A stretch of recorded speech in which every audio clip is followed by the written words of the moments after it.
Good morning and welcome to my pastry class today. So today we're going to look at the 5 lock-in. Okay, so the 5 lock-in, I have quite a long piece of dough and the butter is quite elongated as well.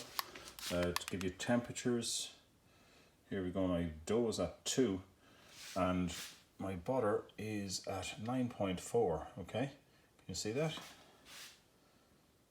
Okay, 3.1 and about 9, okay, 9.4. Now, I get asked about the butter, and I'm just going to show you this again. It doesn't matter whether it's French butter or whether it's standard butter, low fat, it should be flexible like this, okay? It should be flexible, otherwise it's not going to roll with the dough, and you're going to have hard lumps and it's going to look very unpretty. So what we're going to do is I'm going to put the butter over 3/4 of the dough like this. I'm going to fold this flap up over. I'm going to fold the top down. I'm going to have 5 layers, so I'll show you that in a second. I'll just turn it sideways. I will take the plastic off. So you can see you've got 1, 2, 3, 4, 5. Okay, so I'm going to put it on the table and take the plastic off it. And we'll commence rolling. So they seem to be fairly key temperatures, about 3 for the dough and about 9 for the butter. As you can see, as I take the butter out of the plastic, it's still nice and flexible. I like to use plastic because you don't have to actually touch the butter. You just pop it into place. You just rub the plastic and you just peel it off and the butter ends up exactly where you want it on the dough. So you can see where it is now. It's over 3/4 of the dough block.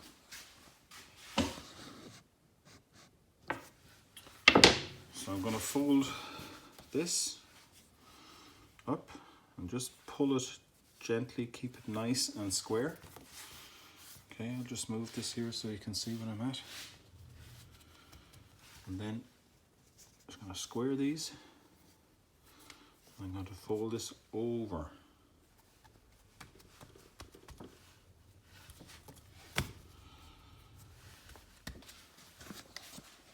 And you can see from here we have 1, 2, 3, 4, 5 layers, and that's why it's called a 5 lock-in. Okay,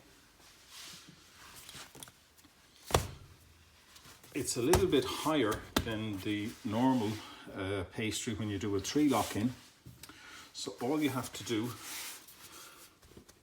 is just flatten it out with the rolling pin a little bit. Okay, so you'll see I flip my dough quite a lot. I flip it back and forward. I'm going to go from top to bottom and side to side. And all I'm doing is I'm just pressing it out because I just want it to come down to a nice level height so that I can start rolling. The other thing I'm going to do is I'm going to split ends here to keep it nice and straight. So I'm going to cut right through. I'm going to do the same on this side here.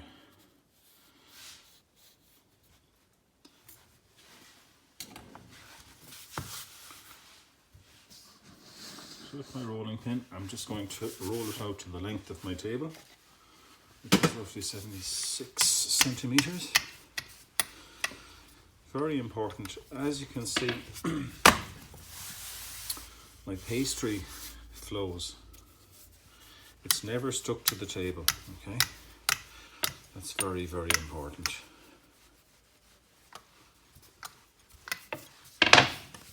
And I flip it. I'm always checking to see that my pastry isn't stuck. I put a little dust top and bottom. And you can see I always talk about this ice hockey puck technique. If your pastry is not stuck, it's going to flow and roll beautifully. As you can see, it's doing here now.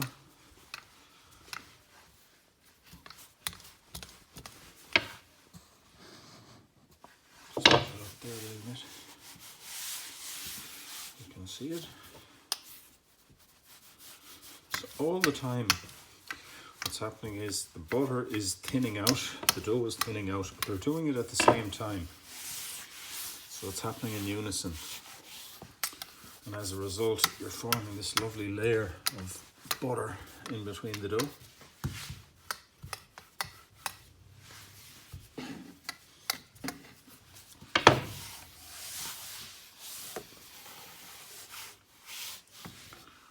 So my dough is almost pinned. I like to go down fairly thin to around 3 mils for the first round, because that just sets the foundation. It's kind of like the foundation block of your pastry. Get that butter very evenly distributed.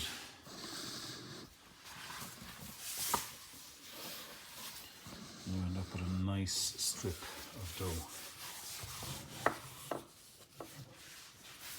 I'm just going to finish that off now, roll it out and all a little bit.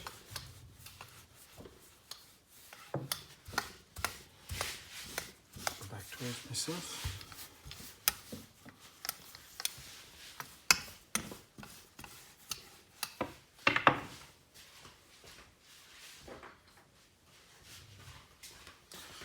So one of the things that's quite important is the brush. Okay, I'm going to brush off any pastry that might be on it. Sorry, any flour that might be on the pastry. Stop it from sticking. And I'm going to do my offset 4. So an offset 4 means I'm just going to bring the pastry in a little bit here. I'm going to bring this one up to here.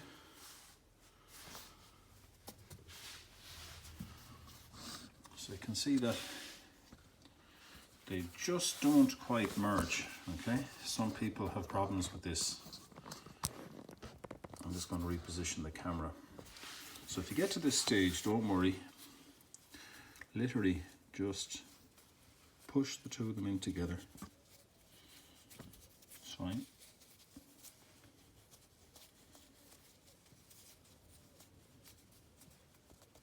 And when they're in, just push it down. And then get a small rolling pin. And we're just going to roll it to seal it. As you can see, that is joined very well. And then I'm just going to fold over again. Now, one of the things that we can do is we can brush the pastry with some water. So I'm just going to do that now. A bit of water here.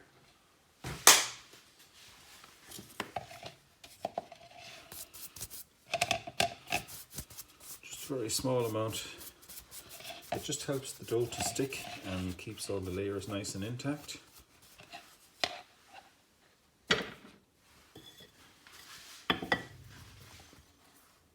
Fold it over, and then we go back. So we did a lock-in 5. We've just given it a 4.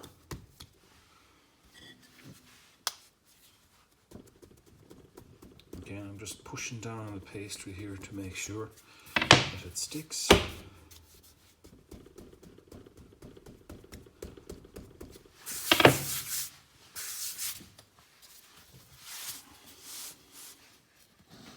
Going to get the knife now again. I'm going to cut all the way through. And the same here for the 4. You can actually see the dough, the elastic recoil here, which is an important point. If you look at how the pastry curves, So the elasticity of the gluten, it's pulling it back, okay? It's pulling it around where you folded it. So by cutting it, I'm taking away that tension in the dough. And it will enable us to keep a nice straight pat on right throughout the process. So again, ice hockey puck. Just making sure that everything is nice and straight. The pastry, just going to reposition the camera here so that you can see it. And again, I just start pushing out and back, flip. Push it out and back. And if you keep watching the pastry, you'll see what I was talking about, how it flows. So when I say it flows, as I push with the rolling pin, the pastry here will creep forward on its own. If it's not dust underneath, that won't happen. So there it goes.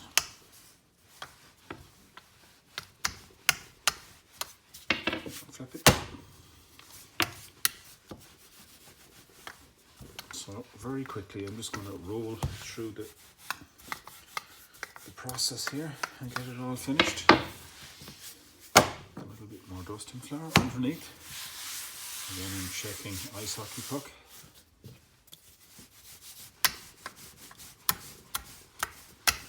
So the dough is getting some resistance now because it's a 5-4-3. There's a lot more layers in it. And it is made, it's a sourdough, 100% sourdough pastry.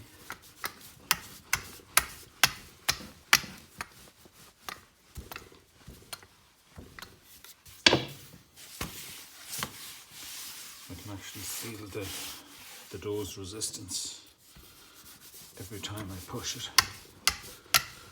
So I've given it a 5 and a 4, and this is the 3 we're doing. So I'm just going to measure the temperature. So if you can see that, we're actually up to about 10 degrees, 10.4, and the dough is still performing quite well.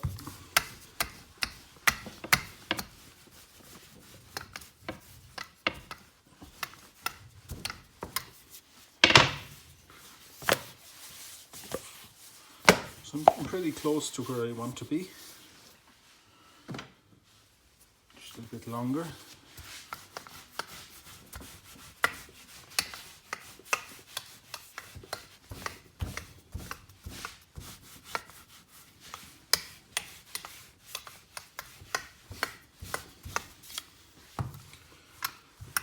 You can see how nice and straight the pastry has kept. Throughout the process, we have nice even rectangles. So I can just accentuate that. So the pastry tends to have a lot of plasticity built into it. And one of the things that you can do is you can play into that and just manually be the boss of the pastry. Put it where you want it to be. So it's big enough to do a 3-fold. So, you can see that? So again, one more time, I'm just going to get a little bit of water. Just going to brush the water on. Just help the pastry stick. I'm just going to fold it into 3.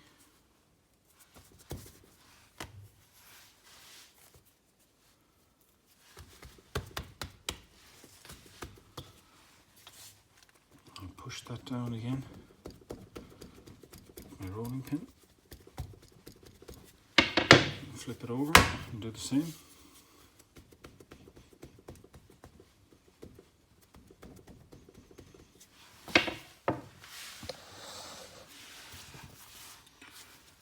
There's my block of pastry. All finished, 5-4-3. So I'm going to proof and bake these off. It'll be tomorrow by the time they're ready. And I'll show you some pictures of them. hope you enjoyed the lesson, and I hope it made it clear what the 5-4-3 is all about. Talk to you soon. Bye.